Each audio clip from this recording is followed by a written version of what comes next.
हरिओम। घड़े में जैसे मिट्टी रहती है वैसे ही भगवान मुझ में रहता है। घड़े में जैसे मिट्टी रहती है वैसे ही भगवान मुझ में रहता है। अब आप बताएं कि घड़े में मिट्टी कहाँ नहीं रहती है। जिस तरह घड़े में ऐसा कोई स्थान नहीं है जहां मिट्टी ना हो, वैसे ही मुझ में ऐसा कोई स्थान नहीं है जहां मेरा प्रियतम ना हो, जहां मेरा परमात्मा ना हो, जहां मेरा परमार्थ का भाव ना हो। परमार्थ का भाव तब लय हो जाता है जब स्वार्थ का भाव निहित रहता है। स्वार्थ का भाव प्रकट रहता है। शरीर का भाव प्रकट रहता है तब तक परमार्थ का भाव लय रहता है। मूलतः परमार्थ का भाव ही सत्य है। घड़े में जब तक घड़े का भाव है, मिट्टी का भाव उत्पन्न नहीं हो सकता। जबकि तत्वतः मूलतः है मिट्टी, लेकिन मिट्टी का भाव लय पड़ा है, गुम पड़ा है, सुषुप्त अवस्था में पड़ा है। जागृत में क्या पड़ा है? घड़ा। घड़े का एक नाम है, एक आकार है। वैसे ही जागृत में क्या पड़ा है? शरीर। शरीर का एक नाम है मैं, और शरीर का एक आकार है। इसी शरीर का महत्व भी है, स्वयं की दृष्टि में भी और संसार की दृष्टि में भी।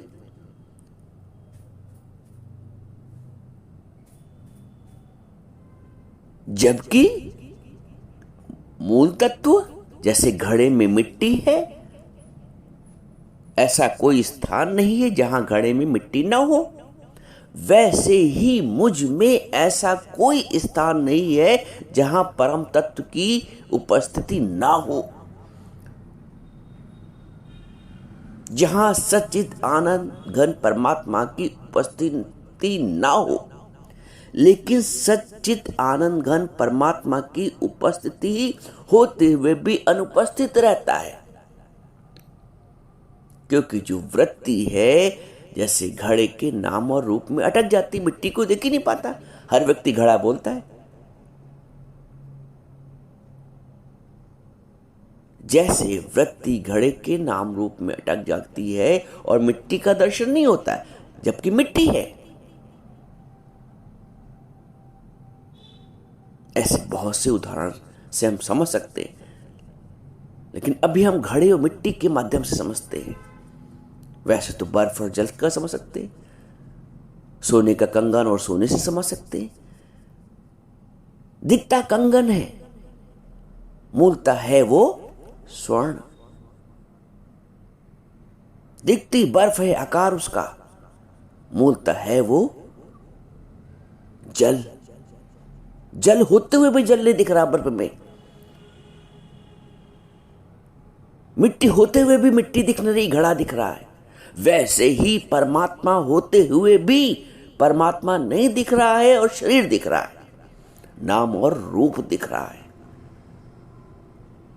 तत्वज्ञानी, इसलिए तत्वज्ञानी भगवान ने भी उस गुरु के लिए रिकमेंड किया है, सिफारिश की है,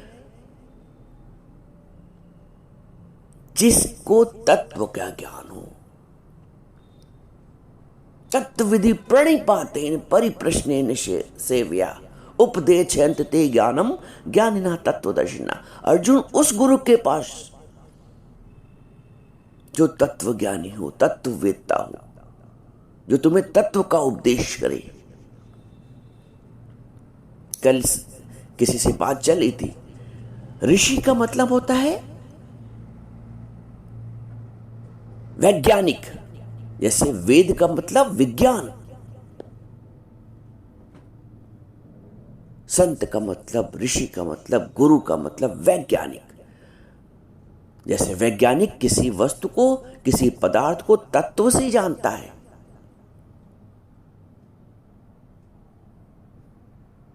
वैसे ही भाई लेबोरेटरी परीक्षण क्यों होते हैं? तत्व से जानने के लिए ना। प्रयोगशालात्मक परीक्षण क्यों होते हैं? किसी पदार्थ को उसके गुण और सूत्र से जानने के लिए, उसको तत्व से जानने के लिए। जल का गुण सूत्र क्या है, ये परीक्षण बताता है, ये वैज्ञानिक बताता है।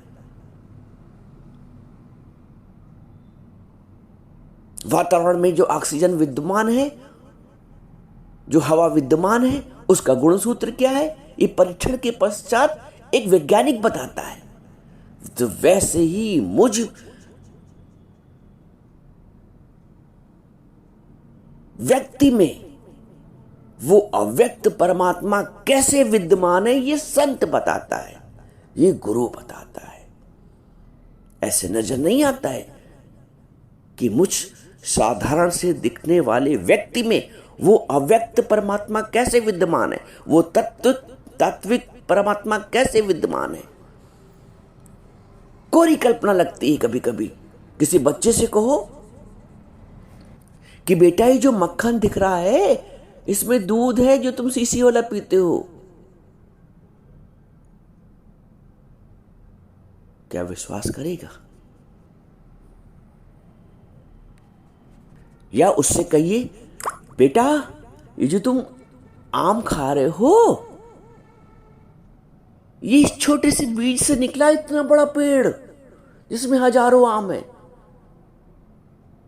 वो एक बार को सोचने को मजबूर हो जाएगा। एक छोटे से खरबूजे के बीज से इतना बड़ा खरबूज, एक छोटे से तरबूज के बीज से इतना बड़ा तरबूज।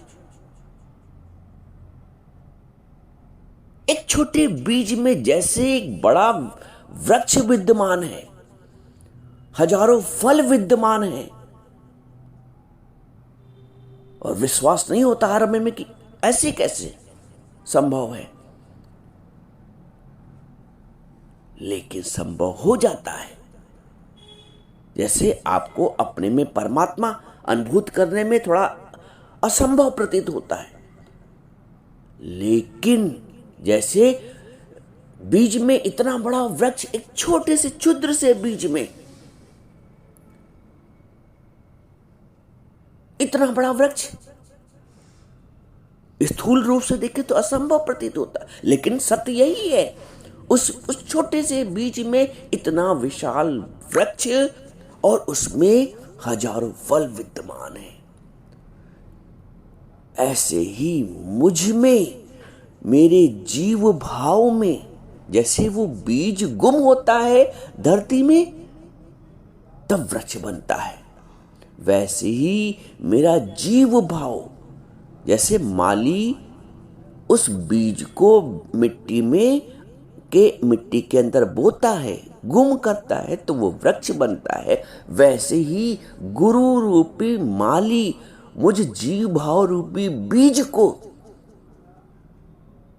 जब ज्ञान की मिट्टी में बोता है तब परमार्थिक वृक्ष निकलता है।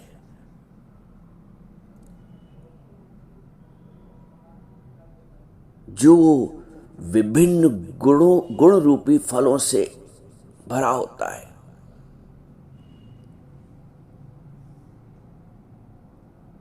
सत्कार मान पूजार्थ भगवान ने कहा है,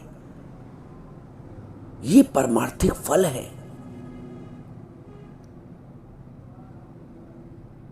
सांसारिक फल क्या है? जीव के फल क्या है? ईर्ष्या, द्वेष, जलन, मान, अपमान, निंदा, क्रोध, चुगली, ये सांसारिक जीव के फल है। लेकिन यही जीव जब ज्ञान की जीव रूपी बीज, जब ज्ञान की मिट्टी में गुरु बो देता है तो इससे आनंद, प्रशंसा, प्रेम, भक्ति आदि फल निकलते हैं।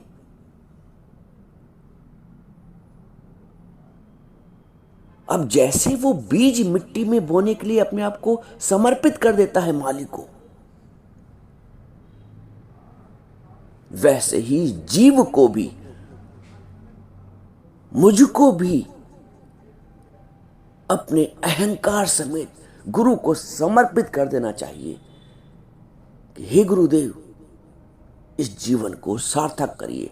जैसे बीज की सार्थकता तभी है जब वो बो दिया जाए, धरती में गुम कर दिया जाए, वैसे ही जीव की सार्थकता तभी है जब वो ज्ञान की मिट्टी में गुरु द्वारा बो दिया जाए, गुम कर दिया जाए उसके अहंकार को, अहंकार का प्रदर्शन ना हो।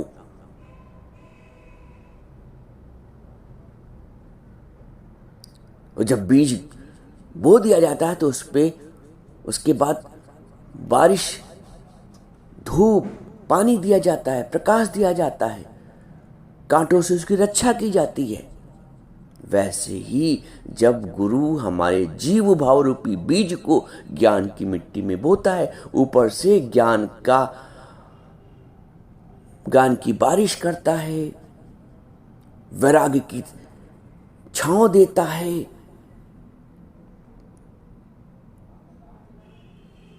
भक्ति का प्रकाश देता है, तब वो जो जीव है, जीव रूपी बीज ब्रह्म रूपी वृक्ष में, आनंद में, परिणाम में परिवर्तित हो जाता है। आवश्यकता है जीव रूपी बीज को धरती में गुम होने की, ज्ञान की धरती में, तभी जीवन सार्थक है। ये समझ लो, कोई बीज अगर तुम डिब्बी में बंद करके रख दो तो सार्थक नहीं है। कोई बीज को जीवन भर सुरक्षित रखे रहो तो सार्थकता उसके जीवन की नहीं है।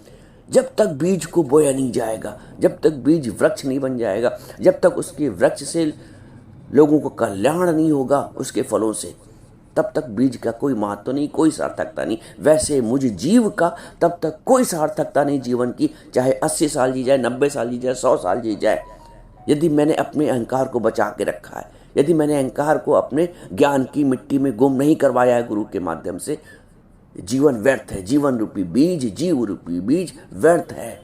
मत बचाओ अपने अहंकार को, गुम कर दो अपने अहंकार को। देखो कैसे प्रेम के, भक्ति के, सेवा के, भाव के फल निकलते हैं। करो गुम अपने आप को और देखो।